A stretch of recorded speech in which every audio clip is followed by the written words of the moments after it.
Good morning students, welcome to Gaitse Convent School Bharat. Myself Sania Qureshi is your EVS teacher and this is class of EVS. तो students last video में हमने chapter number 10 पढ़ लिया था और उसके question and answer भी complete कर लिए थे। तो आज हम इस वीडियो में चैप्टर नंबर 11 पढ़ेंगे। तो आइए स्टूडेंट्स आप अपनी बुक ओपन कीजिए और चैप्टर नंबर 11 निकालिए। ओके, तो देखिए स्टूडेंट्स हमने हमारा चैप्टर नंबर 11 निकाल लिया है। हमारे चैप्टर नंबर 11 का नेम है जल में जीवन, मतलब जल में जीवन कैसे होता है, जल में जानवर कैसे रह पाते हैं। ठीक है, तो हम चैप्टर स्टार्ट करते हैं। जल में रहता कौन, मतलब जल में कौन कौन रहते हैं। ठीक है, तो हम स्टार्ट करते हैं। कौन कौन रहते हैं ये हम इस चैप्टर में पढ़ेंगे। ओके, तो हम अपने चारों ओर अनेक प्रकार के पौधे और जंतु देखते हैं। हम अपने चारों ओर मतलब चारों तरफ क्या देखते हैं, अनेक प्रकार के पौधे और जंतु देखते हैं। मतलब पौधे भी देखते हैं और पशु पक्षी भी देखते हैं। इनमें से कुछ ज़मीन पर तथा कुछ पानी में पाए जाते हैं। इनमें से कुछ कहाँ पाए जाते हैं, ज़मीन पर, मतलब ज़मीन पे चलते हैं, और कुछ कहाँ पाए जाते हैं, पानी के अंदर। ठीक है, ज़मीन पर पाए जाने वाले पौधे और जंतुओं में से कुछ पहाड़ों, कुछ मैदानों तथा कुछ मरुस्थल में पाए जाते हैं। और ज़मीन पर पाए जाने वाले पौधे और जंतु में से कुछ कहाँ पाए जाते हैं, कुछ पहाड़ों पर पाए जाते हैं, कुछ मैदानों में पाए जाते हैं और कुछ मरुस्थल में पाए जाते हैं। ठीक है, इन स्थानों पर सर्दी, गर्मी और बरसात की भिन्नता के कारण वातावरण भी भिन्न होता है।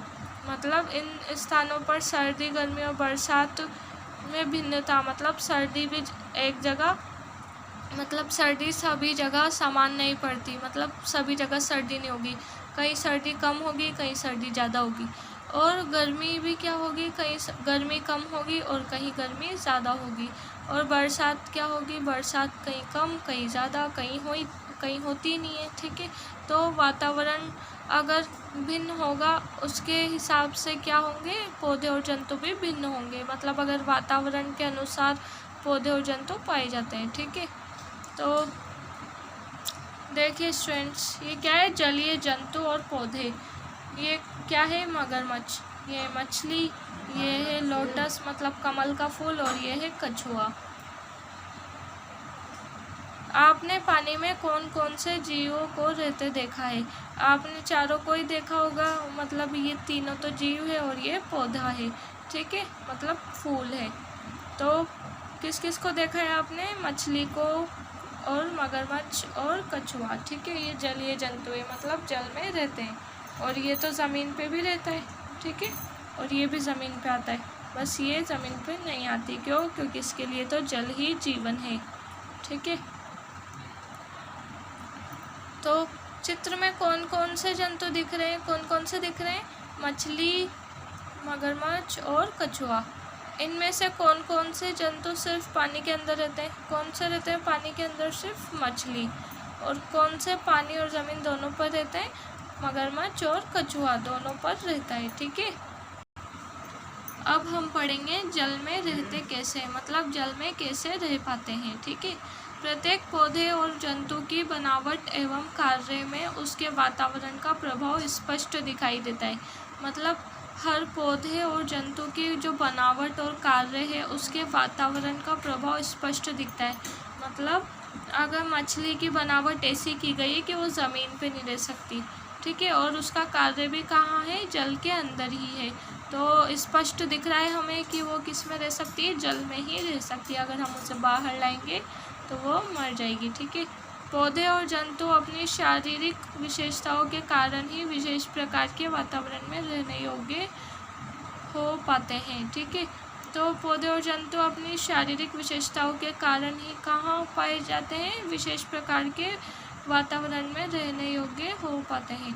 मतलब अगर किसी को सर्दी ज़्यादा चाहिए होती है तो वो ठंडी जगह पर ही रह पाता है। जैसे बर्फीले भालू जो रहते हैं वाइट वाले, वो कहाँ रहते हैं, बर्फ़ में ही रहते हैं, बर्फीले स्थानों पर रहते हैं। और पर्वतीय स्थानों पर पाया जाता है। क्यों, क्योंकि उसका शरीर ठंडा ही चाहिए रहता है उसका शरीर को। ठीक है, उसके शरीर पर बड़े बड़े बाल होते हैं, किसके शरीर पर, भालू के शरीर पे, जो उसे ठंड से बचाते हैं। इसी प्रकार पानी में रहने वाले जीव जंतु की शारीरिक बनावट इस प्रकार होती है कि वे पानी में जीवित रह सकते हैं। इस प्रकार जो जीव जंतु पानी में रहते हैं उनकी बनावट कैसी रहती है?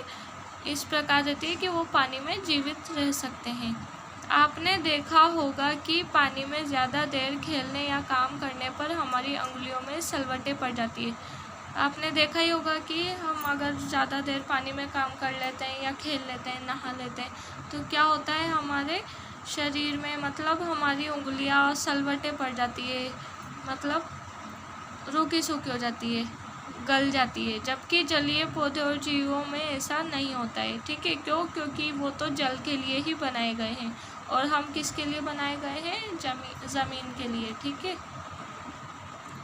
तो ज़मीन पर रहने वाले जानवर जैसे कुत्ता, गाय, भैंस तैरते हुए अपना मुंह पानी के बाहर क्यों रखते हैं? क्यों? क्योंकि वह सांस ले पाएँ, क्योंकि उनको पानी के अंदर सांस नहीं मिलती। ठीक है, मछली पानी में कैसे सुरक्षित रह पाती है?